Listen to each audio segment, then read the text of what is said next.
กราบทักทายสบายดีและสวัสดีจ้าพี่ทุกคนทั้งฝั่งไทยและฝั่งลาวหรือว่าต่างประเทศเนาะมื้อนี้มาพบกับ2น้องเอิ้นสาวลาวคือเก่า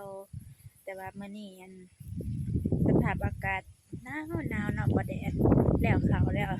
ตอนนี้สิไปเอางัวผูกเนาะตะกี้งัวมันอยู่คอกหน้าทงพุ่นแหละอีแม่ปล่อยออกมาหน้าทงนี้เพราะว่าข้าวแล้วเนาะปล่อยออกมาแล้วก็จังสิผูกถ้าเอาผูกกับตัวแม่เพิ่นเนาะแม่ใหญ่งัวน้อยก็ปล่อยเดี๋ยวสิแปลงัวผูกก่อนอันนี้คือทางไปนาเนาะกันนาน้องให้พี่น้องมาเบิ่งหมากอันนี้หมากใหม่บ่แม่นหมากใหม่อันนั้นของกินป่าสิเอิ้นหมากอิหยังโอ้ยผู้ใดเคยกินเนี่ยก็เอิ้นว่าหมากทั่วนกข้างหน้าจะเอิ้นน่ะหลาย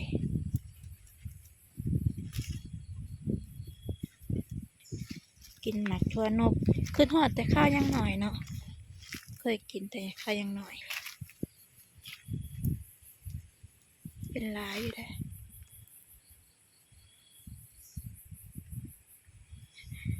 สวยแล้วยังบ่ได้เอามาปลูกอยู่ยังมาหลอกเก็บหมากอยู่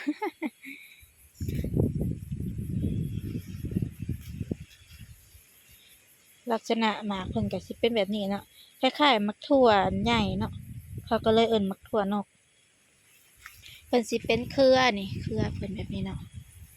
นี่เครือเพิ่นนี่ใบเพิ่นก็สิประมาณนี้เป็นเครือเป็นใบเป็นดอกเป็นหมากอันนี้ก็สิเป็นหมากหาวเพิ่นเนาะเพิ่นหล่นแล้วเพิ่นก็สิเป็นมาใหม่อีกเพิ่นเริ่มแก่แล้วอันนี้ก็เฮาแกะกินในเพิ่นเนาะหมากแก่ถ้าหมากอ่อนแล้วเฮาหยามกินเบิดหมากแล้ว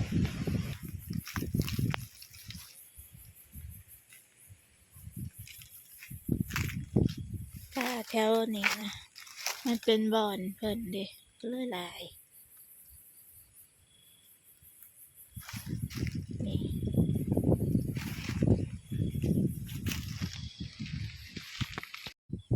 นี่ทุกคนมันก็สิประมาณนี้เนาะหมากทั่วโลกอันนี้นะโอ้ยบรรยากาศลมยามฝนมาแล้วนี่ในเพิ่นเอาแกะกินในเพิ่นเนาะหมากแก่หย่อนไว้แต่ก็ยังน้อยกินนะทุกคนแซ่บๆมากก็หอมเห็นเพิ่นเจ้าโอ้ยหนาวลมมาฝนทั้งฝนทั้งลมเอากินในเพิ่น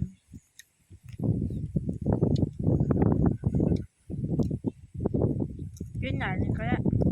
เอาอยากแกะปลูกแล้วเบิ่แล้วทุกคนเนาะปลูกแล้วเนื่องจากว่าแล้วเขาแล้วเนาะบ้านนี้จากรถมาเกี่ยวเมื่อวานนี้ได้30 กระสอบนา10 ไร่ปลูกแล้วยังแต่งัวอันเข้านาซาเนาะครับงัวเข้านาซาวกะเพิ่นยังบ่ทันละออกมาแต่งัวเสริญนั่นแล้วปลูกเอาแต่แม่ใหญ่เนาะงัวน้อยก็บ่ได้ปลูก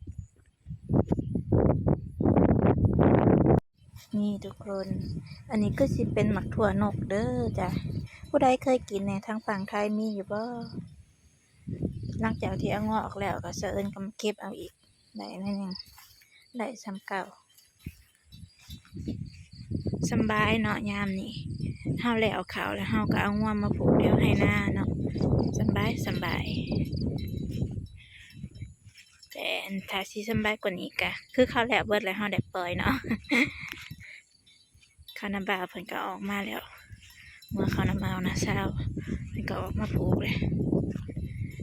ดีใจแห้งเนาะปีนี้แล้วหน้าแล้วเสอิญก็ได้บหลายเขาปีนี้110 สอบเนาะ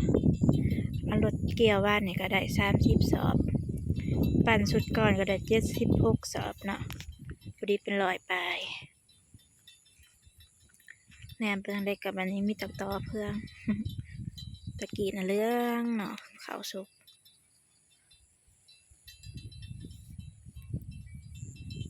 ปลาปล่อยแต่ยามลงนาเนาะยามมันดำนานี่แหละเดือน5 เดือน 6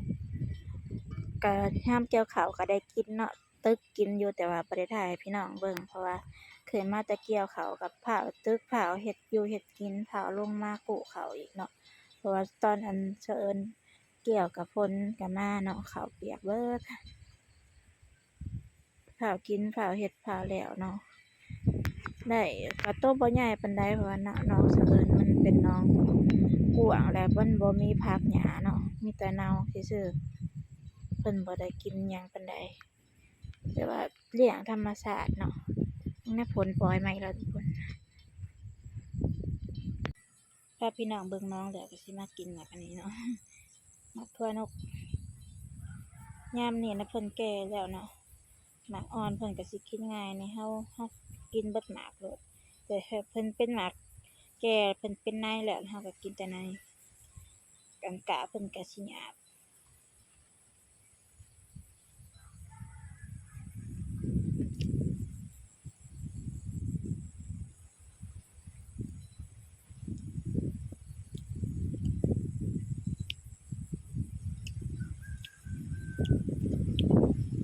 เนี่ยอันนี้นะหมากอ่อนแน่สิกินแล้ว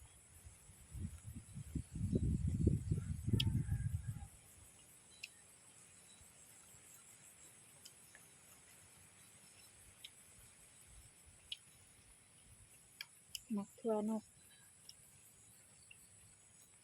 ก็สิเอิ้นว่าหมากทั่วนกขาเพิ่นมันแก่แล้วก็เขียวเนี่ยหยาบ โอเคนะทุกคน ถ้าผู้ใดมักคลิปนี้ก็อย่าลืมฝากกดไลค์กดแชร์กดติดตามและกดกระดิ่งเพื่อแจ้งเตือนเนาะแล้วก็เป็นกำลังใจให้น้องเอิญซาลาวนี่เด้อจ้าสำหรับมื้อนี้กลับสบายดีและสวัสดีจ้าบ๊ายบาย